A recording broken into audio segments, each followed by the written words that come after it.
सगळे आता candidate declare जाता, अलायन्साच्यो गजाली चलताल्यो, पूण RGP वांगडा तुमचे अलायन्स जायना अशें आयकूंक येता. पळय RGPची सोयरीक काँग्रेसी बरोबर करपाक हांव आशिल्लो.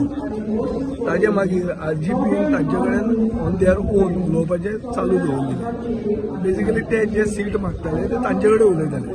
ट्राय पार्टीत म्हळ्यार तिगूय जाण बरोबर बसून उलोवणें जावंकूच ना. एकूच ना जालें ताचे फुडें कांय जावंक ना. So as a result of which हे अलायन्स उरतलें उरचें ना कितें तें ball is in the court of the Congress. काँग्रेसीन ताचेर सांगूंक जाय आमचें फक्त अलायन्स आनी सीट मागपा खातीरच आमी ना, आमी कॅम्पेन करून इलेक्शन जिखूंक सोदतात.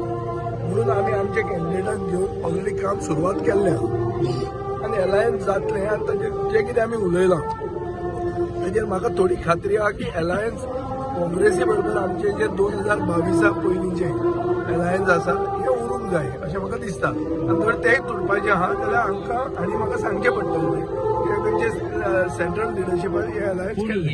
हेजो इफेक्ट ZP इलेक्शनार पडटलो असो दिसना तुमकां? कित्याक सध्या नॉमिनेशन फॉर्म जाले सगळे चालू जाले.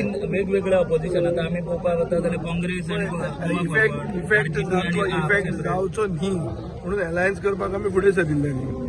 सो इफेक्ट थोडो कितें जातलोच, पूण कोणाक अलायन्स जाय आनी कोणाक नाका हें लोकांक कळटलें. सुसंस्कृत गोंयची जनता ही पिशी न्ही.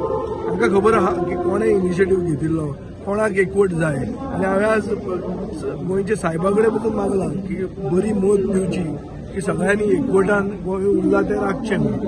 सो म्हाका अलायन्स जाय कित्या खातीर, हांव फराक म्हणून न्ही, अलायन्स जाय इतल्या खातीर कित्याक division of the anti BJP vote हो जावचो न्ही म्हणून. म्हणजे तुका जाय जाल्यार कोणाक नाका अलायन्स, कोणाक नाका तुमी काडचे सगळे हांव उलोवंक लागला हांव जर्नलिस्ट जातलो.